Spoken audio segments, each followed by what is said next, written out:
your family good. Catch what you I go there to what you do. So on the one more, how much was that? So I came up for that one. I like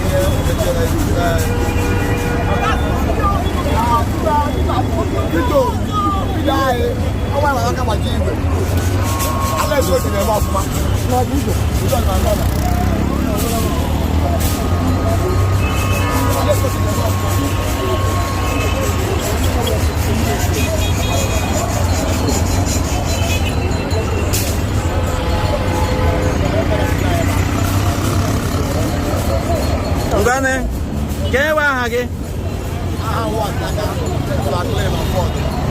You want your bed? I'm on Open State. Okay. Then we are going again. Yeah, I'm You are going to